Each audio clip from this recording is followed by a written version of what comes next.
Hi everyone, ఎలా ఉన్నారు అందరూ? నేనైతే చాలా బాగున్నాను. ఈరోజు తుఫాన్ తర్వాత నెక్స్ట్ డే మాకు బాగా క్లియర్గా ఉంది స్కై. సో అందుకని ఏమేమి పనులు ఉన్నాయో అంటే బట్టలు వాష్ చేసుకోవడం ఇలాంటివన్నీ మేము చేసుకుంటూ ఉన్నాము.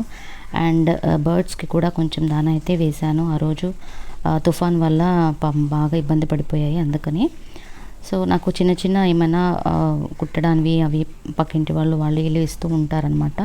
ఎందుకంటే ఇక్కడ అందరికీ మెషిన్స్ అయితే లేవు కదా. సో అందుకోసం వాళ్ళు ఎవరైనా ఇస్తే వాళ్ళకు కూడా నేను కుట్టిస్తూ ఉంటాను. సో చిన్న చిన్న వర్క్స్కి నేనేం పెద్దగా మనీ అయితే తీసుకోను.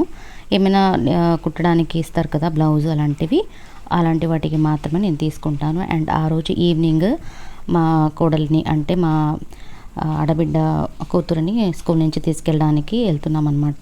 మా ఆడపడుచు వర్క్ మీద వేరే ఊరికైతే వెళ్ళింది. తను టీచర్గా జాబ్ చేస్తుంది. సో అందుకనే మేము పిల్లల్ని పికప్ చేసుకొని వాళ్ళకి ఆకలిగా ఉందంటే ఇక్కడ ఒక టీ స్టోరీ అనే చిన్న షాప్ ఉంది. అక్కడికి వెళ్ళి స్నాక్స్ తినేసి ఇంకా ఇంటికైతే బయలుదేరిపోయాము.